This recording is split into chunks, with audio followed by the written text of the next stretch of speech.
Hi, I'm your host, Marlo Lemon, and you're listening to Wild Voice, the podcast where I take this voice of mine and share my wild journey with you. Being widowed at 34 with a 15-month-old, most would see as life ending, and instead, I alchemized it and put life back together, and it became more beautiful and fulfilling than I could have ever imagined. Through this life shift of mine, I realized who I am and what I'm here to do. I'm an intuitive energy healer, and sharing how I view the world is how I help you upgrade your life and alchemize your journey into magic. From day one, I wanted to share my journey, call it intuition, but I knew it was going to do more good out in the world than keeping it to myself. So when I say I've mastered life, that doesn't mean I'm perfect or that life is. I mean, I've mastered the concept of life, and I want to share that with you.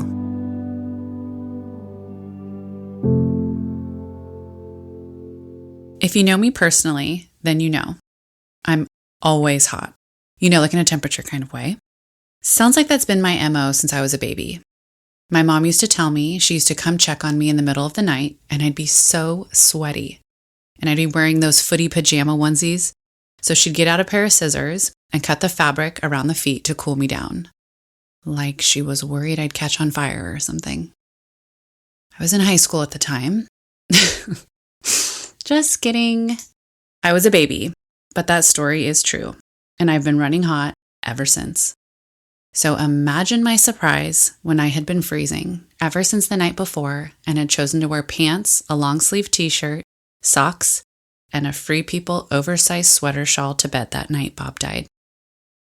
My nervous system was shot, and come to find out, this was an example of that.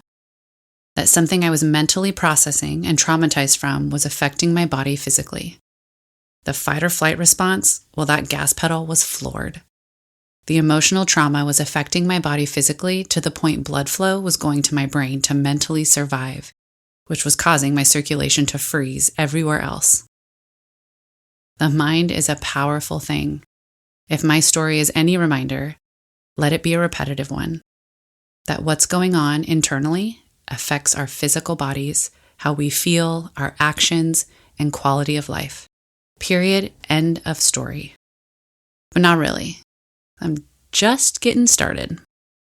So I'd sleep in layers of clothes and socks for months. This oversized shawl would be my uniform for quite some time. The clothes underneath it would change, but the sweater would go right back on.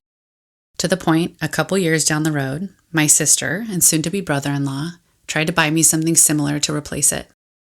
They called it my confidence cloak. And I didn't know what that was or what they meant. And looking down at the stained, bleached, ripped, and worn-out shawl, I looked back at them and said, I wear this a lot, don't I? They just laughed, as if it might have been a family inside joke that I wasn't looped in on yet. Like, she's been through a lot. We'll just let her wear the damn green sweater again. The funny thing about this army green, oversized, open sweater that I still wear to this day is my mom gave it to me when we were on our spring break trip in California, the one we had just come back from. She bought one for herself and me. She was buying a bunch of clothes at the time. Everyone was trying to put Band-Aids on what they could. I remember not being a fan of it because I thought maybe Bob wasn't attracted to me anymore because I wasn't sexy enough. And I figured anything oversized wasn't going to scream sex appeal. I was trying to learn my lesson to avoid this happening again. And as you can tell, I didn't quite know where to direct that intention yet. Little did I know that being and feeling sexy was going to have very little to do with what I wore or looked like.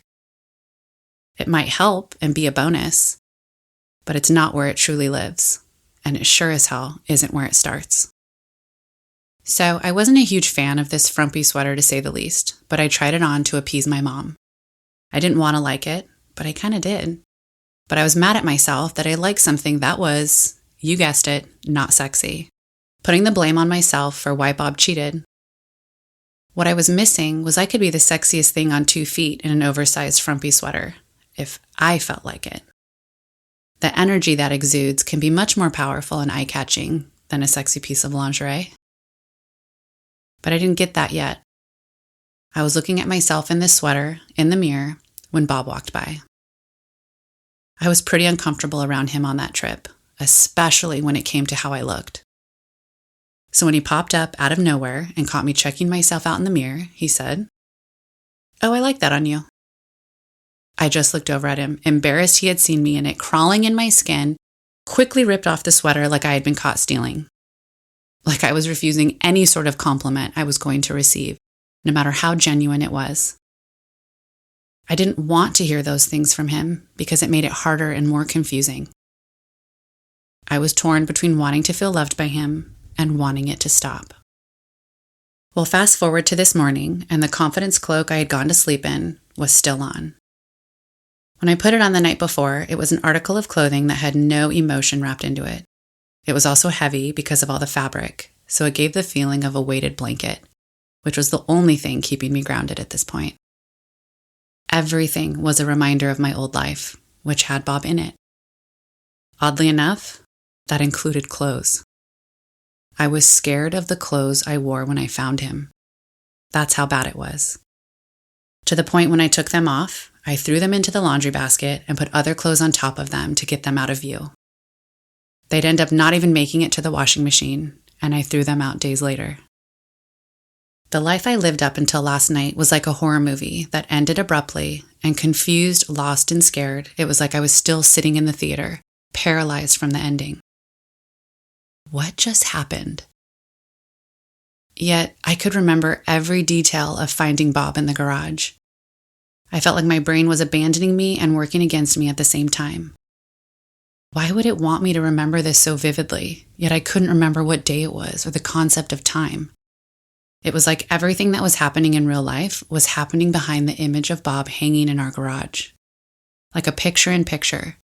I couldn't get it to go away, and I was so scared. Scared from the trauma, but almost more scared that maybe this was never going to go away.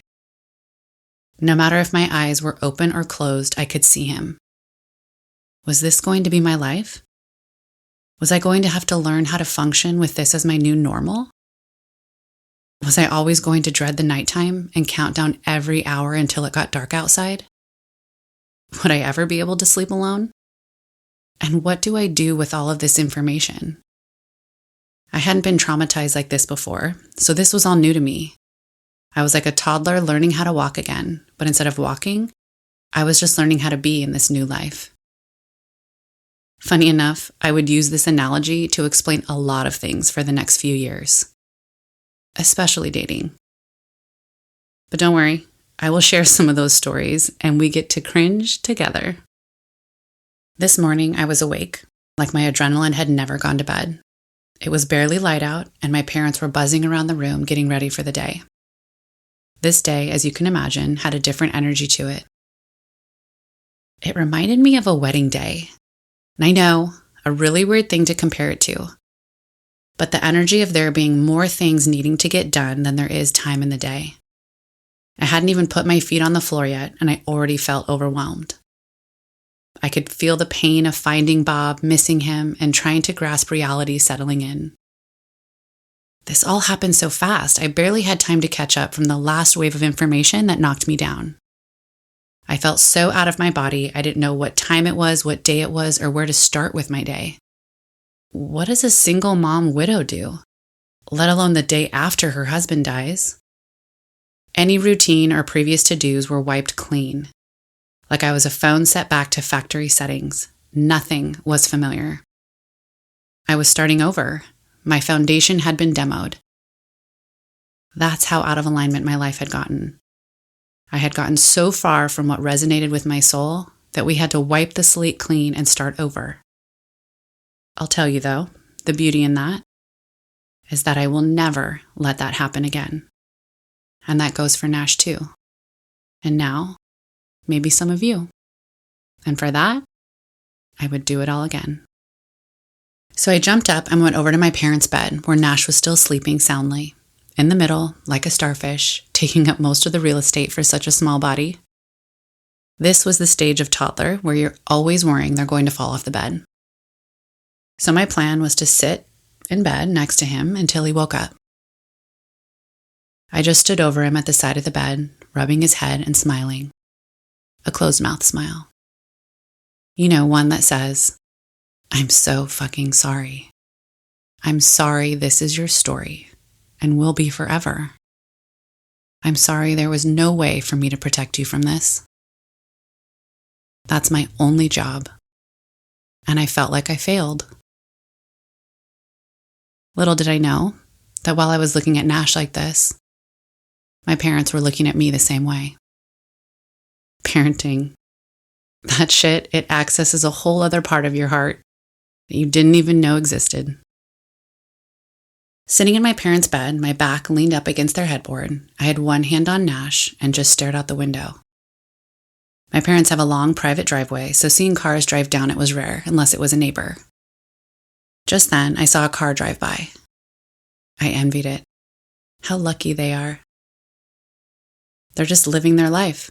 I doubt dealing with anything like the type of shit I was dealing with.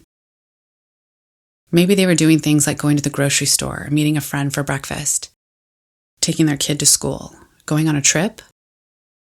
As I sat there, I caught myself wishing I was dealing with the normal, mundane things we normally get annoyed with. How badly I wanted to care about pointless shit. Yet somehow felt free from the Ferris wheel of worry we tend to fill our minds with at the same time. Deal with life or death situations and see how very heavy that feels. And see at the same time how freeing it is to see what really matters in life and deserves our attention. It was weighing heavy on me to check in with Bob's mom. I wanted to text her to let her know I had gotten a letter from Bob and to see if she wanted me to send it to her. I didn't want to startle her with something she might not have been prepared for. At this point, though, I think we were prepared for just about anything. I heard back quickly and she wanted the letter, so I forwarded it to her, and by this time my parents were making their way downstairs. As they walked out the door, I just looked down at Nash as he started to wiggle and open his eyes. He opened them, a little confused on where he was, and quickly turned to see me sitting next to him, and he just smiled, like he was relieved to see something familiar. We both were. At this point, the only thing recognizable about our life was each other. Our new life was starting today, and I was the leader of it. I didn't feel like much of a leader, though, but this little person was counting on me. So to me, there was no other option. Nash clumsily rolled over to his belly, sat up, and yelled, "Mama!" He had this funny way of saying my name, and it had an aggressive accent to it, like I was already late and he knew something I didn't. Such a powerful, intentional voice from a small body. If you know Nash, that wouldn't surprise you. Nash was my barometer of when the day would start, and we were on the move. To keep him from showing me gymnastics off the bed, I scooped him up and prepared myself to start this day. The door of my parents' bedroom had been left partly open. So with Nash slung on my hip, I grabbed the handle, took a deep breath, and opened the door. Here goes nothing. As I did that, my eyes took in the first thing I saw in front of me. To my right, on a small end table, was Bob's phone. My stomach dropped. Last night, before bed, my dad had mentioned he had it. Swiftly and with panic in my voice, I said I didn't want to see anything of Bob's. This is where they must have put it. I felt like I was looking at a piece of Bob. He was holding that phone when he emailed me that goodbye letter. He would use that same phone to schedule meetups with other men, and in those same moments, text me to check in on Nash and I. That phone creeped me out. I also wasn't sure what I would find on it, or if I would want to. Well, let me just tell you, I end up calling this the detective phase of my healing, and I learn a lot over the next couple of months. I got a pit in my stomach and brushed past his phone as quick as possible, like it was a spider I was dodging that might jump on me. I made it to the top of the stairs and with Nash, stood there for a minute. I looked at him and he just looked at me like, are we gonna go? With one of his tiny hands around my arm and the other gripping the neck of my shirt, as to hold himself upright, I took another deep breath. The house sounded busy, but quiet. I could hear lots of voices, like in a loud whisper, and feet walking around. like the sound of a bunch of bees in a hive working away. You can feel the determination in the air without even seeing it. I started to walk down the stairs, and the wooden steps creaked with each one I made it to. I was taking my time. I knew I was going to have to know what to do next once I got to the bottom.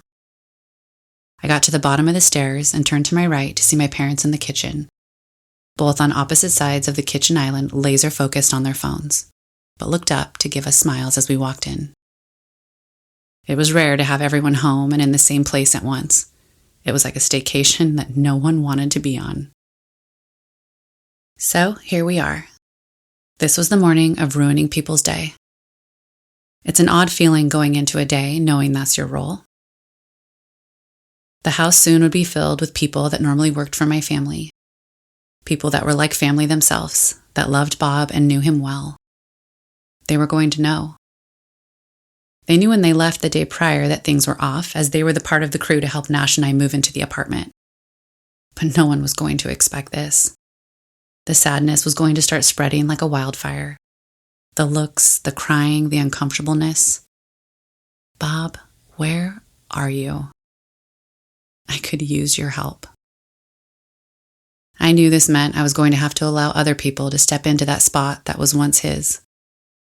I always felt supported by family and friends, but this was another level of support people were being called to. I wasn't used to other people besides Bob being so close to my behind-the-scenes emotions and thoughts. He had held that peace for the last 13 years. I felt so exposed, raw, and terrified. So this is what being truly vulnerable feels like, huh? Being vulnerable like this, though, was going to help me build a life that was going to feel more beautiful and magical than I could have ever imagined. Luckily, my friends and family were all hands on deck for this part, and pretty much all parts. The tears, the sadness, the shock, it was devastating to relive it over and over again with each person that would find out. People were very sensitive with me and most likely would direct their questions or check-ins to the people closest to me at the time. And that was my parents, siblings, Par, and that core group of college girlfriends. Let's just call them the girls. I only made 2 phone calls that day, and the 2 men I made those calls to were the husbands of both of my friends that were pregnant at the time. I knew I needed certain people to know, and they were the 2 ladies that knew the most. So in turn, I knew their husbands knew the most too. I felt like telling their husbands first and letting them decide the best way to tell them was the way to go. I knew they could also help me play the telephone game and let other friends know from there. Those phone calls were tearful and sad and hard to get out. This was all becoming so real. There was no questioning that. No running from it. I was on the front lines. The house started filling up with the house help and my siblings that were arriving in from out of town. That I actually didn't even have any clue that they were on their way, let alone had booked plane tickets the night before. The more people that showed up, the more tasks were being dispersed. My parents were the managers of the chaos at this point. Everyone was trying to keep me out of as much as they could, which oddly made me feel worse. I felt like I was already sensitive to missing out on what was right in front of my face. So at this point, I wanted everything and anything to pass by me first. That day, watching everyone make phone calls was surreal. It wasn't just one day of this, but it was the start. The day we had to tell people their last interaction with Bob was technically their goodbye. As phone calls were being made, it became more and more apparent Bob had no clue what he was leaving behind. He was so loved. Friends and family were supporting in all the ways, from making phone calls to eventually spending days and nights with me, helping me with Nash, flying and driving from all over just to show up and be here, to even packing up my house and preparing it to be ready to sell as soon as possible so I didn't have to step foot in it ever again. With all of this, the light started to creep in much sooner than you would think. The little moments of support, love, and kindness actually felt magnified. The littlest of efforts made the world of difference in my day-to-day. I was so appreciative, and it felt so contrasting to the last 10 days. I was welcoming it all. There were questions being asked and tasks being discussed in earshot of me, and very quickly, I started to feel out of control. I started to feel like I couldn't grasp my life. Healer remote sessions and hypnotherapy sessions were being booked first thing that morning for me, per my parents' suggestions, and other family and friends would suggest things their sisters, friends, mothers tried, and I was all, sign me up. If someone had tried something at one point in time, it was being scheduled for me, and I was taking it willingly. I had people just telling me where to show up, and amongst those appointments that day, I learned that Bob's body was taken to a local funeral home. I was being asked things like, do I want to cremate him or bury him? What? I just talked to him, like less than 24 hours ago. How are these the questions I'm having to process? What a mindfuck. What I didn't realize is that majority of questions were being discussed between a handful of people before they even made their way to me. And that's how life would go until the service, until people felt like they could hand my life back to me. Also, in the queue of questions, how the hell was I going to pay the mortgage on a house I couldn't even step foot in? Or what about our cars that were still parked out front of our house from the night before, that I'm pretty sure I also couldn't step foot in either? And what about our monthly bills and taxes?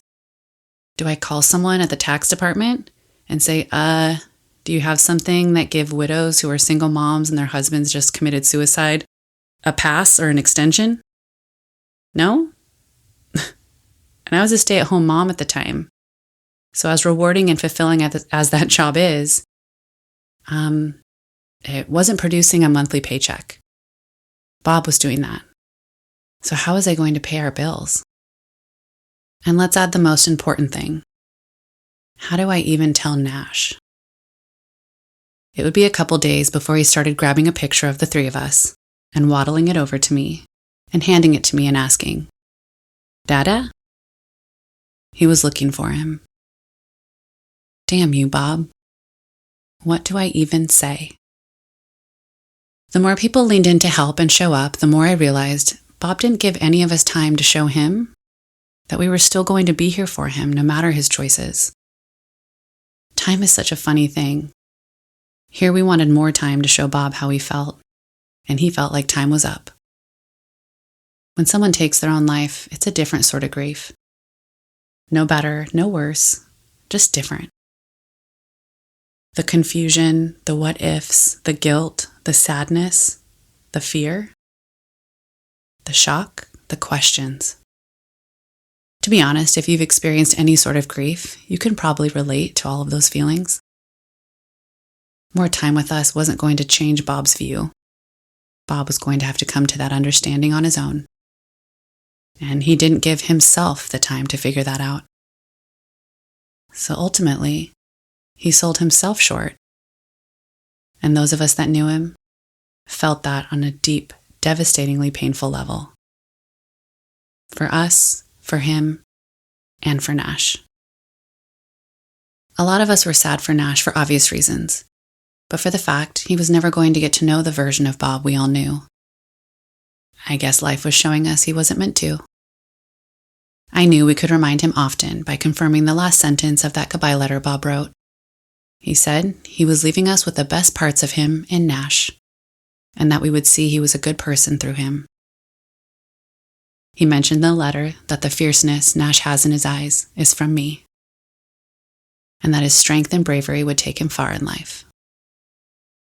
I'd like to think Nash got the best of both of us for sure. But what I know to be the most true is that Nash is Nash. His soul, his unique code, is all him. He didn't need those things from us. Bob and I just helped him get here. I want to explain something I've learned over my years of healing and becoming a healer myself. If you are here in this moment, on this planet, as a living, breathing thing, there is no question you are meant to be here. No matter our beliefs or religion, however we think we got here, we can agree we all have a soul, right? And we can agree that soul animates our body from within, and that is our unique code that makes us, us. No two souls are alike or can offer or teach the same things. If you want a more scientific understanding of a soul, look up the 21-gram experiment. In short, it's a scientific study that attempted to measure the mass loss at the time of death, aka when the soul leaves the body. It was measured that a human body loses 21 grams without anything to show for it. A reminder that just because we don't see something doesn't mean it's not there. And this philosophy would become very comforting to me down the road. Something else I've learned that I think is worth sharing, since we're on the topic of souls. For a soul to come into a body, so that's any of you listening to this, and anyone living and breathing on this planet, there is a fucking line around the block to experience life. And if you are here, that means you beat out a shit ton of other souls waiting their turn. So what you have to offer is very unique and something only you can provide this world with. This is one of my favorite things about what I do, helping people align with their soul path and understanding this concept. When we find it, it physically is mesmerizing in all the ways. So when someone feels that they have nothing left to offer this world, or like they aren't worthy of being here, it's just not possible. We are equally teachers as much as we are students. We always have something to offer and something to learn equally. We just have to realize and sometimes get help with finding what that is. And it's easier than you might think. You just got to know where to look. No matter how much spiritual shit we take on or apply, we always have free will to change anything. And I mean anything. Even the type of shit we can't really figure out how it's even possible, or how we even get there. This is where we sell ourselves short. We are much more capable than we have even experienced thus far. So this choice Bob made to take his own life was technically his choice to make.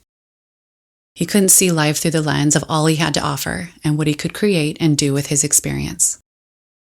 He lost that connection with his soul. And there was going to be some healing and inner work that was going to take place to get back there. But his choice told us he wasn't up for that challenge. I can imagine that healing journey was going to be pretty uncomfortable at times. But I think we all can agree that some of the best things in life that we cherish most, we had to put some work in to get. And this is something that would become a non-negotiable for me and a future partner. A man that could weather the storm and stand grounded and strong with unwavering consciousness of himself and how this world works. I thank Bob for showing me the importance of that. And that means I get to teach Nash that too. The night came quick, and there was something about the darkness outside that I felt would suck the life out of the room. I don't know if that was my PTSD fear of the nighttime that made the day fly by, or the whirlwind of questions and life that was happening around me. It was a long day of conversations, Zoom appointments, before they were even a thing, and family and friends reaching out and filing in and out. Par had been there all day. I guess you could call her the widow's assistant. It was getting dark out, and some of us were gathering around the kitchen island. If that thing could talk. As dinner started to get talked about, a few of the girls walked in. They had all reached out earlier, and with not knowing what to do myself, I couldn't think of how to respond to their check-ins and their desire to know how to help. Well, my silence wouldn't deter them. They found ways around it, also known as reaching out to the widow's assistant. Par honestly would become and would stay the middle person between me and whoever would reach out for quite some time. Even to this day, I still find that to be the case. Par would show up every day in the morning and leave late at night for weeks. So, as the girls walked in, my parents went into host/appreciation mode and wanted to feed everyone, including me. There is something about trauma and grief that everyone wants to feed you. I'll tell you, we aren't hungry.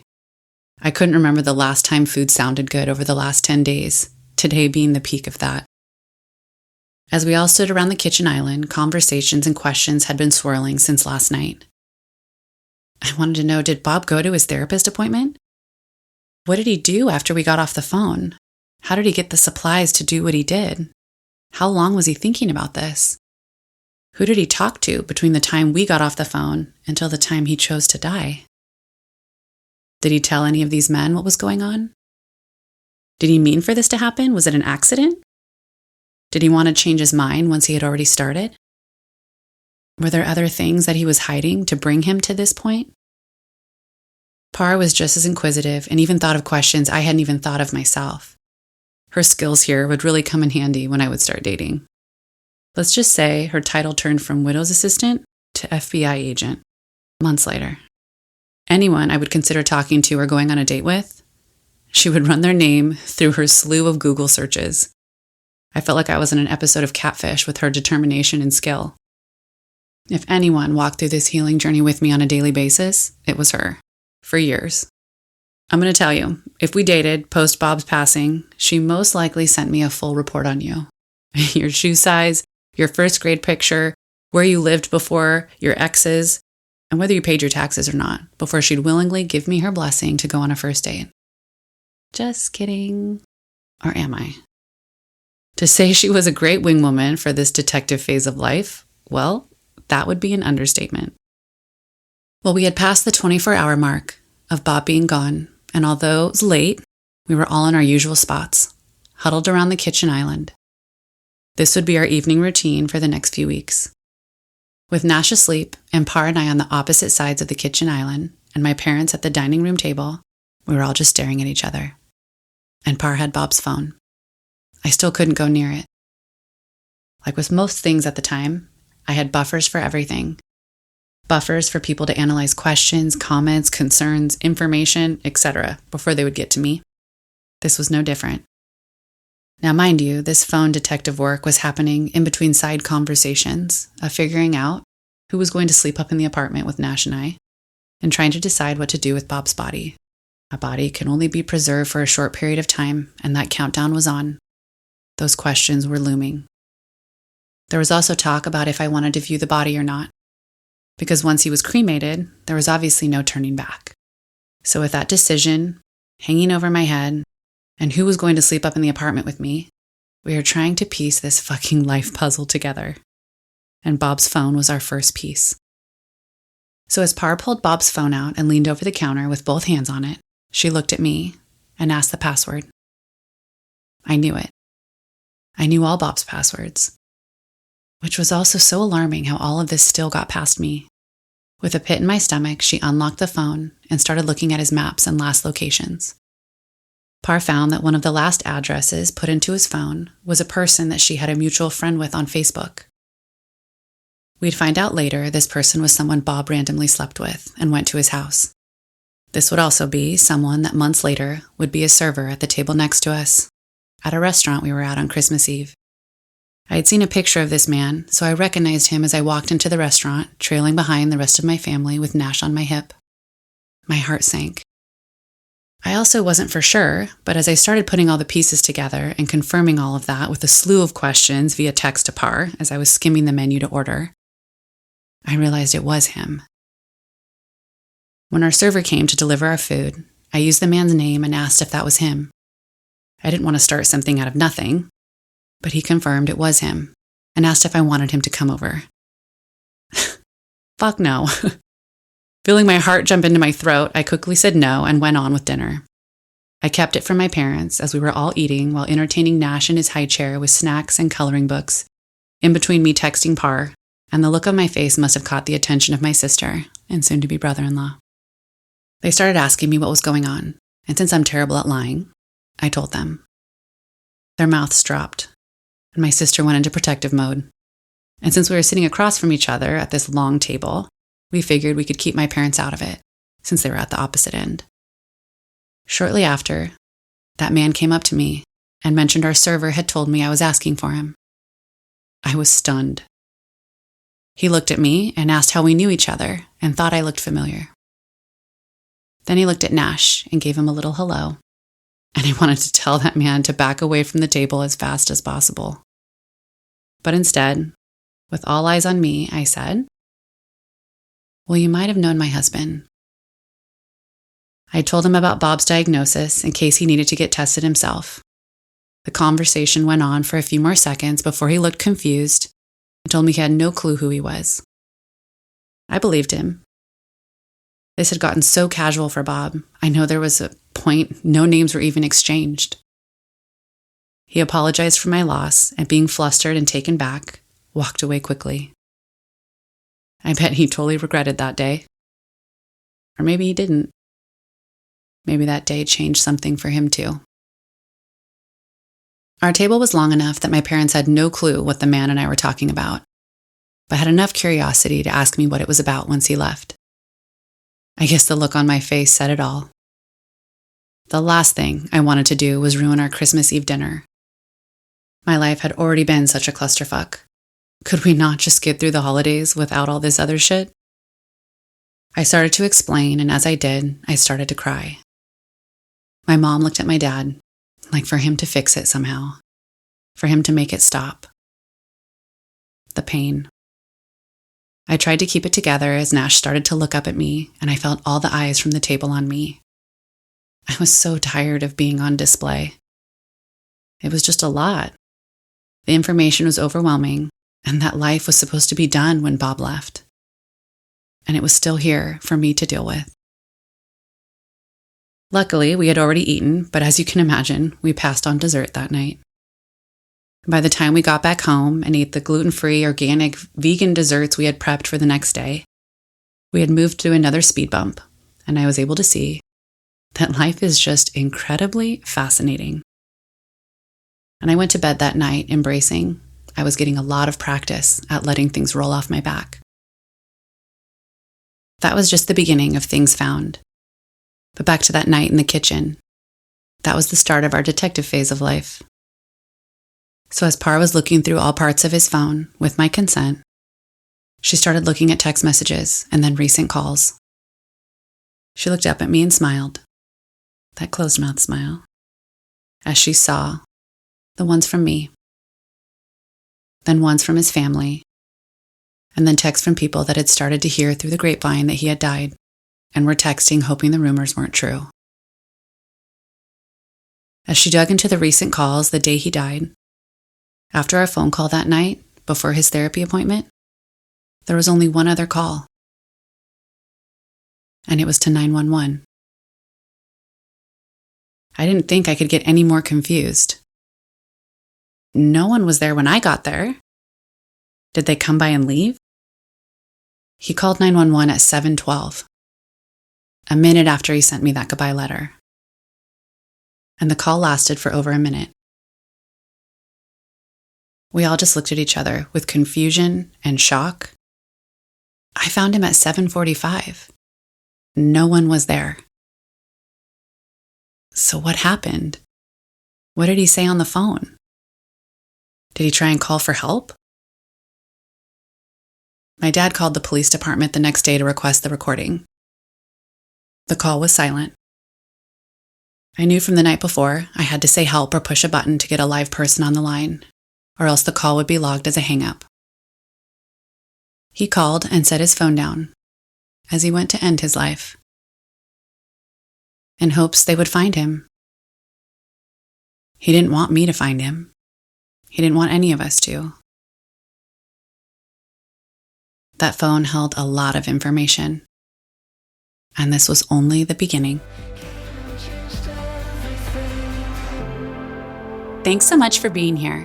Please rate, like, share, and review so we can stay connected and continue this magical journey together.